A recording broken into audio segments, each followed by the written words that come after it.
The paper we are going to discuss is a GT paper, but it's a section 3. GT में section 3 में एक ही passage आता है, और जीटी का जो सेक्शन 3 है that is the exact replica of academic papers. Academic में जैसे P1 P2 P3 आते हैं, जीटी का P3 वैसे ही। अब इसमें मिनिमम 13 या 14 क्वेश्चंस आने हैं आपको, मगर एक टाइप के क्वेश्चंस कभी भी नहीं आते हैं। कम से कम दो टाइप्स के आएंगे या मैक्सिमम 4 टाइप्स के आ सकते हैं। ये जो आर्टिकल हमारे सामने है, इसमें जो फर्स्ट सेट ऑफ क्वेश्चंस है वो हेडिंग्स हैं। आपने डिफरेंट सेक्शंस को या पैराग्राफ्स को गिवन चॉइसेस में से हेडिंग्स मार्क करनी है, दैट्स वन टाइप। उसके बाद आपका इसके अंदर समरी के क्वेश्चंस हैं। Summary is almost like filling the blanks, but summary का थोड़ा सा स्टाइल डिफरेंट होता है as compare to sentence completion and notes completion. और तीसरा इसके अंदर आ जाते हैं एमसीक्यूज। ठीक है, हम जो खास बात करने लगे वो ये है कि इस पेपर को अटेम्प्ट कैसे करना है विद इन 20 मिनट्स। ठीक है, मैं एज्यूम करूँ कि आपकी बहुत अच्छी तैयारी है, आपको सब समझ आ गया है, लाइक एमसीक्यूज कैसे करने हैं, फिलिंग द ब्लैंक्स कैसे करनी है, और आपने हेडिंग्स कैसे लगानी है। ठीक है, जब भी आपके हेडिंग्स के या आपके मैचिंग के क्वेश्चन आते हैं ना, तो उसके अंदर एक्चुअली पूरा पूरा पैराग्राफ इन्वॉल्व होता है। फॉर एग्जाम्पल, अगर मैं हेडिंग्स के क्वेश्चंस पहले करता हूं, तो उससे क्या है जी, सेक्शन ए से लेके ई को हेड कर दें। अब अगर आप टेक्स्ट देखें तो सेक्शन ए में 3 पैराग्राफ है, इन तीनों को मिला के एक सेक्शन बन रहा है। बी के अंदर 2 पैराग्राफ हैं, सी में भी मेरे पास 2 पैराग्राफ है, डी में 3 पैराग्राफ और ई में 1 पैराग्राफ है। अगर मैं वो हेडिंग्स वाले क्वेश्चन पहले शुरू कर देता हूँ, तो मुझे तो पूरा आर्टिकल ही पढ़ना पड़ जाएगा। It doesn't make sense. और अगर मैं ये एंड पे करता हूँ, तो फिर भी हाईली चांस है कि मुझे फिर आर्टिकल पूरा पढ़ना पड़ जाए। तो पूरा पूरा आर्टिकल 2 दफा पढ़ने का टाइम नहीं एग्जाम में होगा। सेम गोज अगर मैं ये वाले क्वेश्चंस पहले करता हूँ, तो अक्सर औकात कई बार स्टूडेंट्स को टास्क एलोकेशन नहीं करना आता। टास्क एलोकेशन का मतलब होता है कि ये वाले क्वेश्चंस कहाँ पे हैं, जिसको हम स्कैनिंग की मदद से ढूंढते हैं।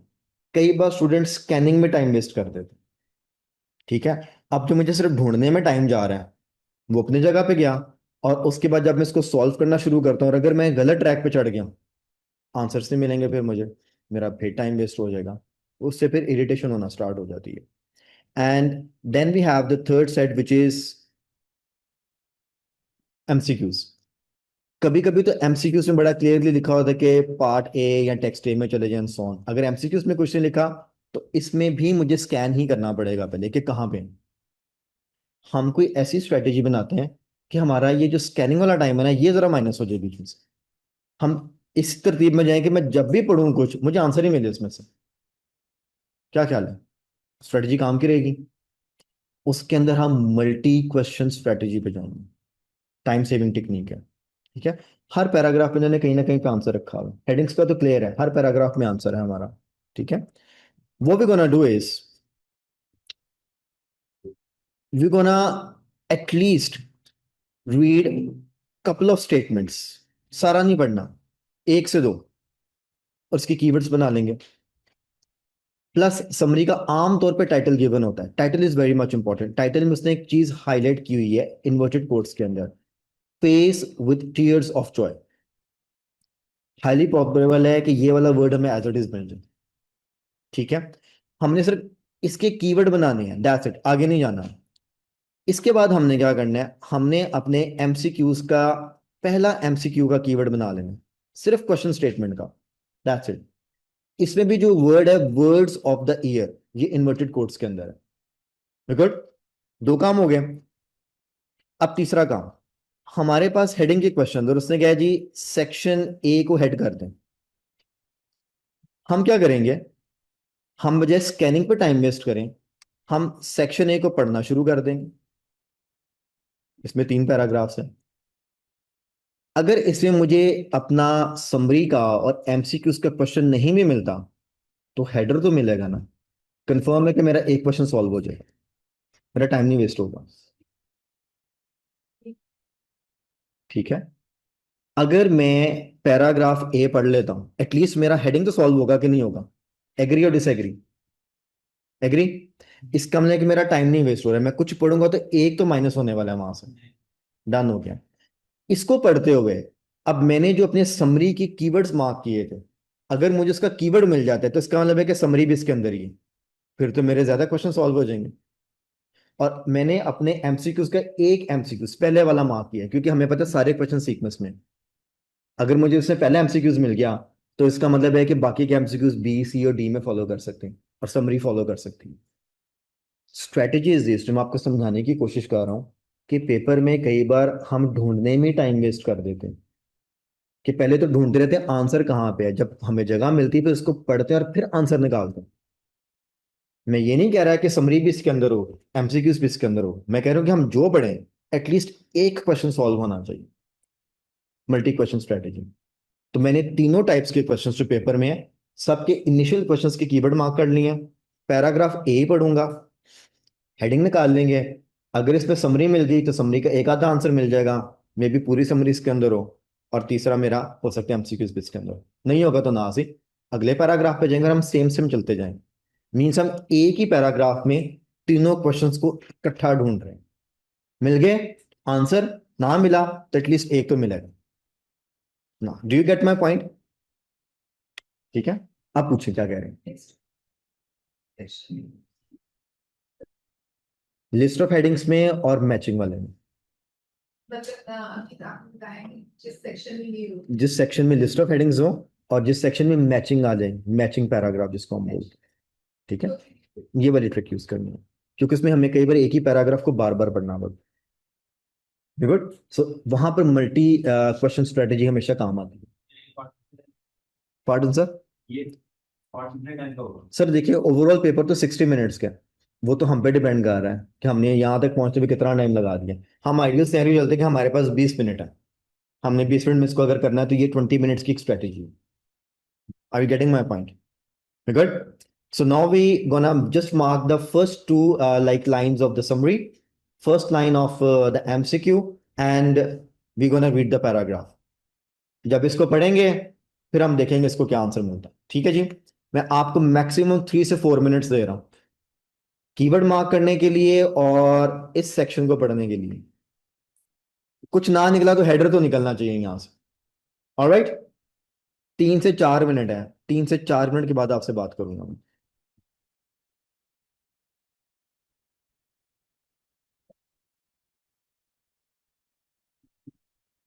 अभी जो मैंने आपको स्ट्रेटेजी बताई इसको इम्प्लीमेंट करके देखते हैं आप, ठीक है। सबसे पहले तो हमने अपने समरी की पहली 2 लाइंस को सिर्फ कीवर्ड मार्क कर लेना। The first line, the title of the summary says, मैं इसको जरा रेड में ले लूं, the importance of face with tears of Joy. कि दो मेरे कीवर्ड है, एक तो face with tears of Joy और इम्पोर्टेंस ऑफ। टॉपिक का टाइटल ऑलरेडी इमोजीज लगा हुआ है, तो मेरा ख्याल है इमोजी से हम अच्छे से वाकिफ है, बिकॉज एवरीबडी यूजेस नाउअडेज। ठीक हो गया। तो यहाँ पे एक इमोजी है जिसके फेस पे टीयर्स ऑफ जॉय हैं, तो हमें समझ आ रहा है कि किसकी बात कर रहे हैं।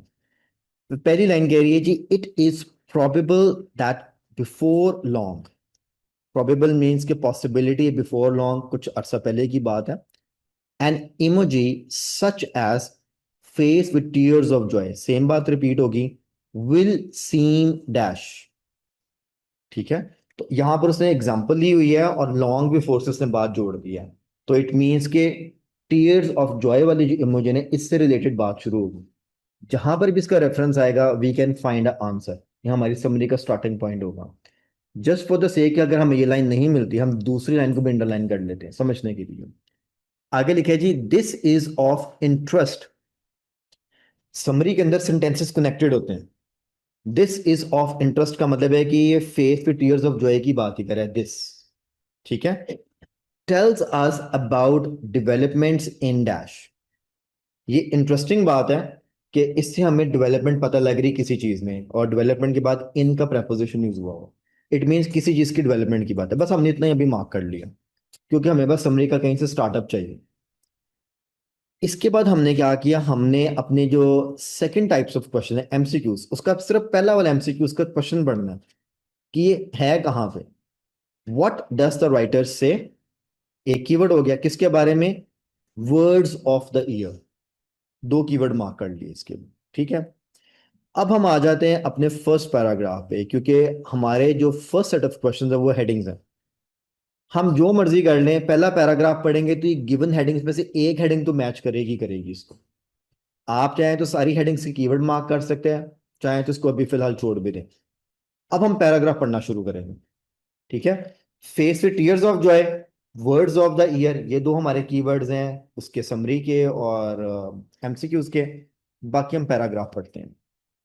अब पैराग्राफ को हमने जब पढ़ना था, हमने इसको ओवरऑल अंडरस्टैंडिंग के साथ पढ़ना है, ताकि हमें हेडिंग मार्क करने में भी आसानी हो जाए। अब इसमें उसने सेक्शंस बनाए हैं, तो उसने तीन इसके मल्टीपल पैराग्राफ्स बना दिए हैं। हेडिंग जो भी लगेगी ना, इन तीनों को मिला के लगनी है, ओवरऑल एक बात होनी चाहिए इसके अंदर, then it's gonna make sense. Okay. Language always changes, of course, this is one of the few constants about it. ठीक है, इट मीन्स लैंग्वेज, लैंग्वेज तब्दील होनी होनी, ये एक पक्की बात है। But it's arguably changing at a faster rate now than at any previous moment in its history। ठीक है। आजकल की दौर की बात आगे जब नाउ कह दिया तो इसका मतलब आज ज्यादा तेजी से चेंज हो गई। And emojis, the set of picture characters that people use to punctuate their online correspondence, are at the forefront of this frenzy for change। इस पहले पैराग्राफ में हमें एक ही समझ आ गई है कि लैंग्वेज तब्दील होती रहती है, मगर आजकल के दौर में जरा तेजी से हो रही है। और ये जो एक नई टाइप आ गई इमोजीज ऑनलाइन कम्युनिकेशन के अंदर, ये तो सबसे ज्यादा चेंज हो रही, फोर फ्रंट का मतलब होता है सबसे आगे है। इसका मतलब है कि इस पैराग्राफ में लैंग्वेज की तब्दीली की बर्बाद है, कि लैंग्वेज चेंज होनी होनी है। इमोजीज जो है वो भी कम्युनिकेट करने का तरीका। ठीक है। अक्सर हम किसी को बस इमोजीज ही भेज देते हैं, मगर वो जो इमोजी भेजते हैं उसके अंदर जो भी प्रेजेंटेड होता है वो हमारी बात करने का तरीकाकार होता है। यहां तक सब ओके है। फर्स्ट पैराग्राफ में हमें ना तो फेयर्स टीयर्स ऑफ जॉय मिला, ना वर्ड्स ऑफ द ईयर मिला, मगर हमें समझ आ गया कि लैंग्वेज के चेंज की बात है। हम कंटिन्यू करते हैं अगला paragraph. As a form of global communication, emojis only began their growth in 2011। ये 2011 में इंट्रोड्यूस हुई हैं। 4 years later, it was estimated that they were being used by over 90% of the online population। और 4 साल के अंदर ही तकरीबन 2015 तक जितने लोग ऑनलाइन थे, 90% लोग इमोजीज का इस्तेमाल करना शुरू कर दिया था। In excess of 6 billion were being Saint every day. और इन 4 सालों में एक दिन में 6 billion emojis through out the world exchange होती हैं। बहुत हाई नंबर। ठीक है। इन तीन लाइनों से पता लग गया कि ये तेजी से यूज होता है, ये तेजी से फैल गया, और इसका बहुत हाई नंबर यूज हो रहा है। आगे बढ़ते हैं। देयर प्रेवलेंस, अब ये जो देयर है ये इमोजीज के लिए है। Their prevalence in the culture was such that Oxford Dictionaries recently chose one as their word of the year। ये इतनी ज्यादा मशहूर हो गई कि ऑक्सफोर्ड डिक्शनरी ने इसको as a word of the year भी सिलेक्ट कर ली, इमोजीज को। गुड। यहां तक पढ़ते पढ़ते हमारा एक कीवर्ड मैच हो गया हमारे एमसीक्यूज के साथ एज इट इज, और बिल्कुल उसके आगे उसने उसको कोड भी किया हुआ है। इसका मतलब है कि देर इज अ हाई चांस हमारा एमसीक्यूज का एक आंसर यहाँ पे, अगर एमसीक्यूज का एक यहाँ पे है तो बाकी आंसर तो सीक्वेंस में होंगे। हम इसको आगे पढ़ते हैं, और इस पैराग्राफ के एंड पे अगर हमें एमसीक्यूज का आंसर मिल गया तो उसको यहीं पे सॉर्ट आउट करते हैं। गुड। मगर हम इसको हेडिंग के तौर पे भी पढ़ रहे हैं। आगे बढ़ते हैं। Words of the year are those judged to be reflective of the ethos, mood और preoccupations of that particular year. Oxford dictionary उस वाले वर्ड को या वर्ड्स को वर्ड ऑफ द ईयर का खिताब देते हैं, या उसको टाइटल दे देते हैं जो वर्ड उस साल में सबसे ज्यादा यूज होते हैं, मोस्ट फ्रीक्वेंट। ठीक है। तब वो देते हैं। इसका मतलब है कि उन्होंने इसको किसी ईयर में जब दिया तो ये बहुत ज्यादा यूज हुआ उसमें। They are very much of their time, इसका मतलब है कि ये उस दौर के लिए होते हैं। आपने देखा होगा आजकल ट्रेंड्स होते हैं, आप टिकटॉक भी यूज करते हैं, फेसबुक भी यूज करते हैं, इंस्टा भी यूज करते हैं। एक ट्रेंड आता है, मशहूर हो जाता है, सब उसी भी वीडियोस बनानी शुरू करते हैं, वो फेड होता है, उसके बाद नया ट्रेंड आ जाता है, उसके बाद नया ट्रेंड आ जाता है। इसका मतलब है कि टाइम पीरियड के लिए ट्रेंड आता है।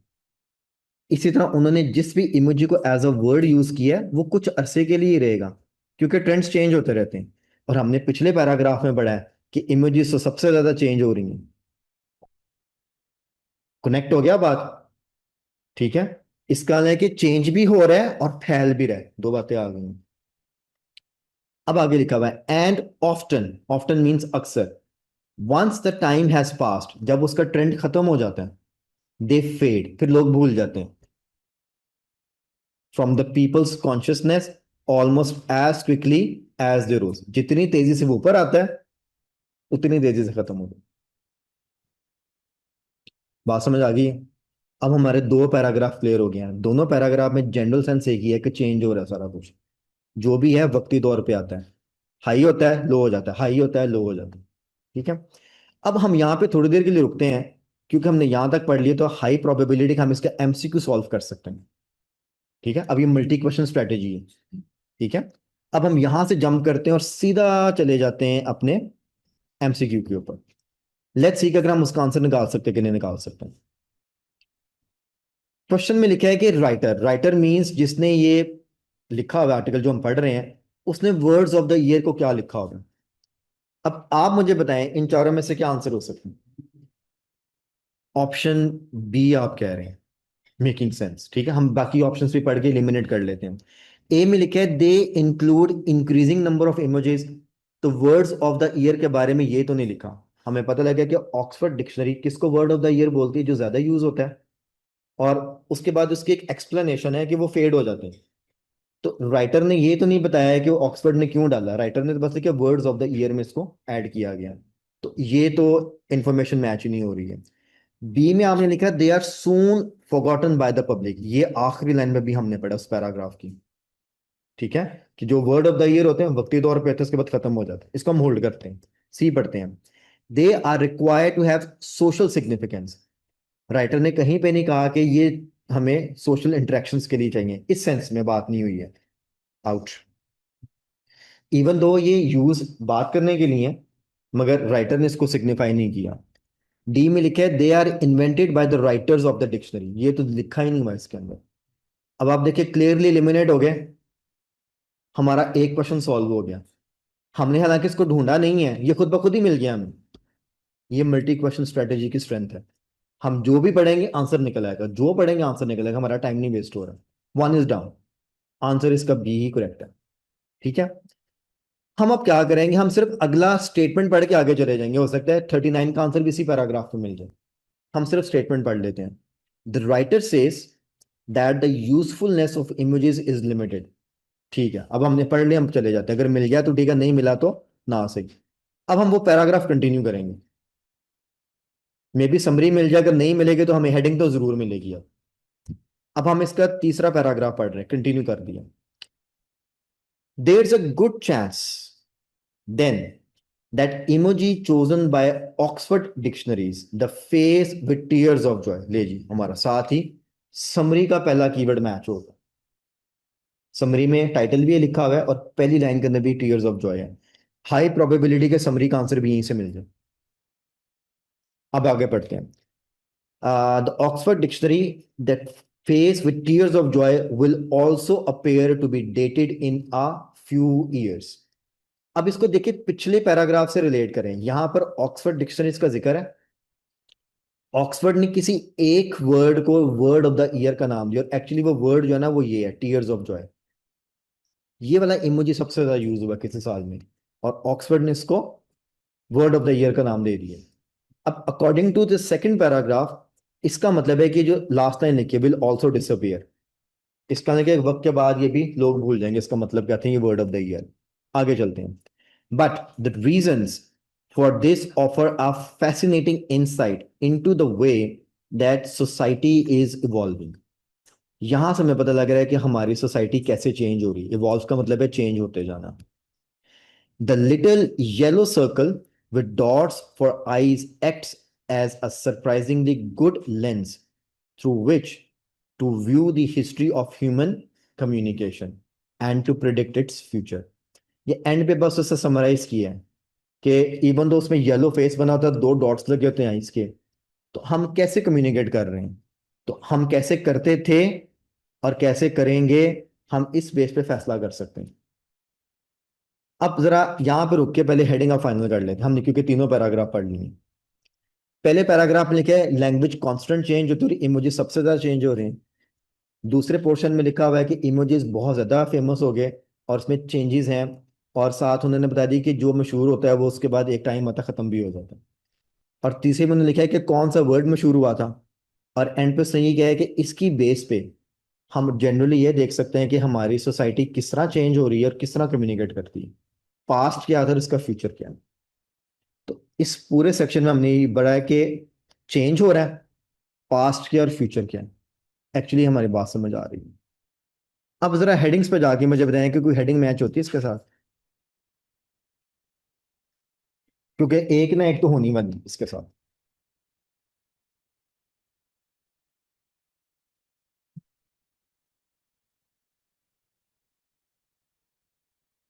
एलिमिनेशन लगाए आपको समझ आएगा।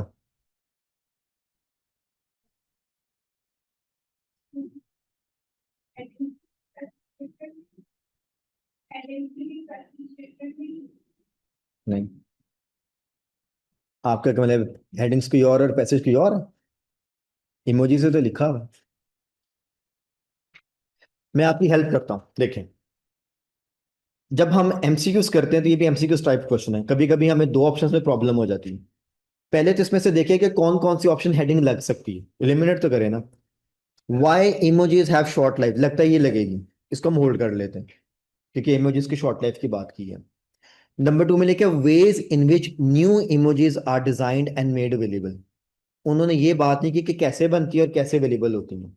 इसको हम क्रॉस कर देते, ये तो नहीं होने वाली है। थ्री में लिखा है जी how words and emojis both fulfil new needs in our society. इस पूरे उसके अंदर उन्होंने इमोजेस को तो रेफरेंस दिया, वर्ड्स का नहीं बताया कि कौन से वर्ड्स और कौन से इमोजेस कैसे हमारी कम्युनिकेशन गैप्स को फिल करते हैं। इसकी इंफॉर्मेशन नहीं है। How emojis are regarded in different ways by different cultures, इसमें डिफरेंट कल्चर्स का कोई रेफरेंस नहीं है कि एक इमोजी एक कल्चर में क्या रिप्रेजेंट करती है दूसरे में क्या करती है। Five, the use of emojis in different fields का कोई रेफरेंस नहीं आया। आउट, यहीं से आउट होगी। Six, the rapid spread of new way of interaction. हमने सेकंड पोर्शन में पढ़ा था, बड़ा तेजी से आया चेंज, और इसको हम जरा होल्ड कर लेते हैं। उसके बाद six seven, how and where images were first invented. ठीक है, हाउ एंड वेयर, कैसे बनी और कहां बनी। हमारे पास टाइम अवेलेबल है, कब बनी, कहां बनी और कैसे बनी ये तो लिखा ही नहीं हुआ। कब बनी ये भी नहीं है। और आखिर वाले में the value of images for making feelings clear, तो इमेजेस की क्या वैल्यू है फीलिंग्स के हिसाब से, ये भी नहीं है। लीजिए, इनमें से सिर्फ दो निकली हैं जो हेडिंग्स लग सकती हैं। अब हमने देखना है इनमें से ज्यादा क्लोज कौन सी है जो कि पूरे तीन पैराग्राफ्स को मैच करे, क्योंकि हमने सेक्शन की हेडिंग लगानी है। वन में लिखा है जी why emojis have a short life. क्या पूरे पैराग्राफ में सिर्फ इमोजीज की बात हुई है कि लैंग्वेज की जनरल बात भी हुई है। अगर सिर्फ इमोजीज की बात होती तो ये हेडिंग बड़ी अप्रोप्रिएट थी, मगर उसमें उसने पहली लाइन में कहा लैंग्वेज भी चेंज हो रही है मगर इमोजेस ज्यादा तेजी से चेंज हो रहे हैं। अगर हम इसको देखें सिर्फ सिक्स वाली को, the rapid spread of new way of interaction.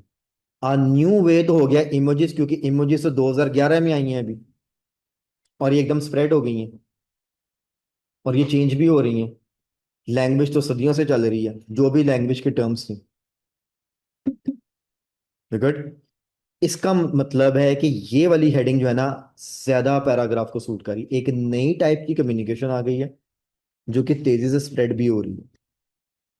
तो इसकी हेडिंग जो है ना सिक्स है, the rapid spread of new way of interaction. ये जो न्यू वे ऑफ इंटरेक्शन है वो इमोजीज है, जो कि अब एक्चुअली ऑनलाइन कम्युनिकेशन में ज्यादा है। आप बात करते हुए इमोजीज यूज करते हैं, जैसे भी मैं बात कर रहा हूं। नहीं, हम ऑनलाइन कम्युनिकेशन में इमोजीज यूज करते हैं। ठीक है, वर्ड्स के साथ इमोजीज भी जाती हैं। So that's a different thing, means वो एडिड चीज है, बोलते हुए नहीं आ रही है। Making sense. It means this is a new way of interaction, और इसका रैपिड इंक्रीज है। पूरे पैराग्राफ में इसका मेन क्रक्स बन रहा है। यहां तक ओके है? ऑब्वियसली जब भी हेडिंग लगाते हो तो ओवरऑल बात को देखना होता है फर्स्ट। अब कई बार देखिए वो क्या कहते हैं कि पैराग्राफ को हेडिंग करें, कई बार कहते हैं सेक्शन को हेडिंग करें। अब इसमें पैराग्राफ तो तीन है, तो हमने देखना है इस सेक्शन में क्या बात हुई है, जो इस सेक्शन में बात हुई है उसकी हेडिंग लिखी। हमने ये देखना है सबसे अप्रोप्रिएट कौन सी है, तो जो सबसे अप्रोप्रिएट है वो ये लग रही, क्योंकि ये मेजर पोर्शन कवर हो रहा है इसके अंदर, और इसके अंदर इंटरेक्शन भी कवर हो रहा है। गुड। मगर इसमें सिर्फ इमोजीज की बात नहीं, लैंग्वेज की भी बात हो रही है, तो इसलिए वो अप्रोप्रिएट है। अब हमने पैराग्राफ पढ़ा, हमारे दो क्वेश्चन सॉर्ट आउट हो गए। अब क्योंकि हमारा समरी भी मैच हो गई थी, तो हम देखेंगे कि समरी का कोई आंसर निकल रहा है यहां से कि नहीं निकल रहा। ठीक है।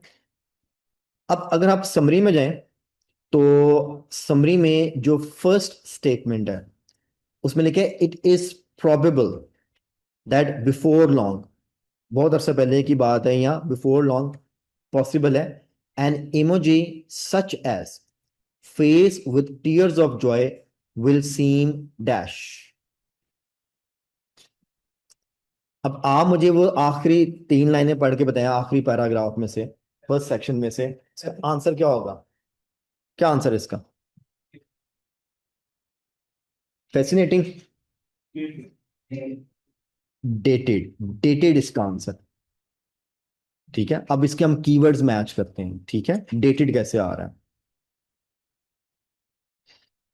परेशान नहीं होना, हम सेक्शन 3 कर रहे हैं, सेक्शन 3 टफेस्ट। ठीक है, चाहे एकेडमिक है चाहे जीटी है, स्लो स्लो चलते हैं। इसलिए देखिए यहाँ पे लिखा है, यहीं से पढ़ते हैं। देयर अ गुड चांस, ठीक है, क्योंकि पिछले पैराग्राफ से कंटिन्यू था, उसमें ये था कि इमोजीज भी फेड हो जाती हैं, मशहूर होती हैं, उसके बाद खत्म हो जाती हैं। There is a good chance then that the emoji chosen, अब जो चोज की थी इमोजी वो था face with tears of joy, will also appear to be dated in few years, कुछ सालों में ये भी गायब हो जाएगी। ठीक है। To be dated, to be dated का मतलब है कि पुरानी बात हो गई है, हमने उसको नोट करके रख लिया कि कभी किसी जमाने में ये चीज बड़ी मशहूर थी। ठीक है। अब यहाँ पे विल का यूज किया हुआ है, मीन्स कि जरूरी नहीं कि ऐसा होगा, प्लस यहाँ पे लिखा है देर is a good chance, possibility है। सो देर इज अ पॉसिबिलिटी कि जो इमेजेस हैं टेयर्स विद जॉय, ये किसी टाइम के बाद पुरानी बात हो जाए, जिसको हम कहते हैं डेट हो गई। गुड। सो एक्चुअली इसका जो आंसर था वो डेटेड था। अब देखिए हमने एक ही पैराग्राफ पढ़ा है, मगर हमने तीन सवाल निकाल लिए, क्योंकि जब भी हेडिंग्स आते हैं तो चीजें ओवरलैप्ड होंगी। So there is a good chance कि हम एक टाइम में एक ही चीज को सॉल्व करें, क्योंकि आपको एमसीक्यू सॉल्व करने तब भी आके यही पोर्शन पढ़ना पड़ेगा, समरी करनी तब भी यही पढ़ना पड़ेगा आके, और अगर हेडिंग करनी तब भी यही पढ़ना पड़ेगा। फिर तो हमने इस पैराग्राफ को 3 दफा पढ़ लिया। एग्जाम में तो इतना टाइम नहीं होता, इसलिए जब भी हेडिंग्स आएंगे तो it's better to go for multi question strategy. देखें, इट सीम्स लाइक डिफिकल्ट, इसलिए मैंने ये वाली टिप देने से पहले आपको कहा था कि हम एज्यूम कर रहे हैं कि मेरी सारी तैयारी हो गई है, मेरी अटेम्प्टिंग स्ट्रेटेजी क्या होनी चाहिए, मुझे हेडिंग्स भी आती हैं, मुझे एमसीक्यूज भी आते हैं, मुझे समरी भी आती है। अब मैंने इस पेपर को अटेम्प्ट कैसे करना है, टाइम कैसे और मैनेज करना है, ये एक्चुअली टाइम मैनेजमेंट टेक्निक है, ये जो भी मैंने आपको बताई, एक के साथ आप तीनों को भी ले सकते। मगर अगर आपको हेडिंग्स नहीं आ रही हैं तो फिर सिर्फ हेडिंग्स वाले क्वेश्चंस करने प्रैक्टिस के दौरान, आपको समरी नहीं आती है सिर्फ समरी करनी है, आपको एमसीक्यूज नहीं आते सिर्फ एमसीक्यूज में, ये जब सारा आ जाएगा फिर टाइम मैनेजमेंट पे हम जाते हैं। तो time management is always a second step, not the first step in preparation. अब मुझे बताएं, कोई बात समझ आ रही है? अब हमारे पास सिंपल टिप्स हैं। हमें पता है कि जो समरी है वो कंटिन्यूटी में चलती है। अब मैं अगला पैराग्राफ पढ़ूंगा, मीन सेक्शन बी पढ़ूंगा, मुझे समरी के आंसर्स मिलते जाएंगे। ठीक है। इसी तरह मैं सेक्शन बी या आगे सी पढ़ूंगा तो मुझे एमसीक्यूज के आंसर मिलते जाएंगे। अब मुझे एक लीड मिल गई है, और जब सेक्शन बी पढ़ूंगा तो हेडिंग तो मैंने मार्क करनी ही करनी है उसमें 100%, तो एक क्वेश्चन तो मेरा सॉल्व होगा ही होगा। सो अब मैं कुछ भी पढ़ूंगा, मुझे एक आंसर मिलता जाएगा, मेरा टाइम सेव हो जाएगा, तो मुझे ढूंढने में टाइम वेस्ट नहीं करना पड़ा। हाँ जी, बस मुझे ये बताएं, ये जो मैंने चीज समझाने की कोशिश की कि ढूंढने में टाइम वेस्ट कैसे बचाना है, वो वाली बात समझ आइए, दैट हाउ इट वर्क्स। ठीक है। इसकी मेन टिप मैंने यही देनी थी, इसको बस मैं आप पे अभी क्लोज कर रहा हूँ। सिर्फ आपको जो है ना समरी की एक टिप दे देते, ठीक है। समरी जो है जब भी आपकी आएगी, it's just like fill in the blanks, जैसे भी हमने पहले किए हैं, और आंसर इसके सीक्वेंस में होते हैं। सेम स्ट्रेटजीज की कीवर्ड्स मार्क करने हैं एंड सो ऑन। हाँ, इसकी एक एडिट टिप है, समरी हमेशा एक ही पैराग्राफ से आती है या कंसेक्यूटिव पैराग्राफ्स में से आती है। या तो एक ही पैराग्राफ में से आएगी या कंसेक्यूटिव पैराग्राफ्स में से। अभी जहां से हमने समरी स्टार्ट की है, सेक्शन ए के लास्ट पैराग्राफ में आंसर मिला है, तो इसका मतलब है कि इसके बाकी के जो आंसर है ना, वो सेक्शन बी के पैराग्राफ्स में होंगे, क्योंकि कंटिन्यूटी में होंगे। इसमें जंप नहीं आता, ऐसा नहीं है कि एक आंसर पैराग्राफ बी में मिला तो उसके बाद अगला आंसर पैराग्राफ एफ में मिला। फॉरवर्ड सीक्वेंस मगर consecutive, that's the tip. Sentence completion में जंप आता है, समरी में जंप नहीं आता, बस ये इसमें फर्क है। ये बात याद रहेगी जिसकी एडिट टिप है। बाकी एमसीक्यूज भी फॉरवर्ड सीक्वेंस में आते हैं, उसमें जंप भी आ सकता है। देखिए मैं आपको यहां से समझाता हूँ। फॉर एग्जाम्पल, हम एज्यूम करते हैं कि हमारी समरी का आंसर यहां से मिल गया, लेट्स सपोज ये आंसर है हमारा, ठीक है। तो फिर समरी जो है ना आगे कंसेक्यूटिव पैराग्राफ्स में होगी, इस पोर्शन में होगी। यहाँ तो आंसर एक ही पैराग्राफ से निकलता है, ये कंसेक्यूटिव पैराग्राफ से, वो पैराग्राफ जुड़े होते हैं आपस में। गुड। जब हम सेंटेंस कंप्लीशन करते हैं ना, या हम नोट्स कंप्लीशन करते हैं, हो सकता है हमें क्वेश्चन नंबर 1 का आंसर यहां से मिल गया, तो क्वेश्चन नंबर 2 का आंसर हो सकता है हमें यहां से मिले। अब देखिए कंसेक्यूटिव पैराग्राफ्स तो नहीं है ना, फॉरवर्ड पैराग्राफ्स, मगर समरी कंसेक्यूटिव पैराग्राफ्स में होती है। That's the difference. गुड। इसलिए समरी हमेशा आपको पैराग्राफ फॉर्म में दी जाती है, क्योंकि उन्होंने पैराग्राफ को ही समराइज किया होता है, और सेंटेंस कंप्लीशन हमेशा डिफरेंट पैराग्राफ्स में से निकालते हैं। ये इनमें डिफरेंस है। अदरवाइज सारी स्ट्रेटेजी सेम, 99% सेम, टेक्निक तो सेम है, ब्लैंक्स ही लगाने हैं आपने। हाँ जी, आर वी गुड? ठीक हो गया। इसको मैं फिलहाल अब यहीं पे क्लोज कर रहा हूँ, ठीक है। मैंने हेडिंग्स पूरी नहीं करवाई हैं, मगर हेडिंग्स के काफ़ी सारे लेक्चर यूट्यूब पे मेरे पड़े हुए हैं। आप कोशिश करें कि वहां से इसको देख लें, क्योंकि अभी टाइम नहीं है, अभी आप थक भी गए, नहीं तो मैं इसको करवा देता, ठीक है। इसी तरह समरी के क्वेश्चंस भी बड़े हैं, उसकी आगे कुछ फर्दर टेक्निक्स होंगी। वैसे तो वही जो भी मैंने आपको बता दी हैं, और एमसीक्यूज भी सेम। हाँ जी, आर वी गुड? ठीक है।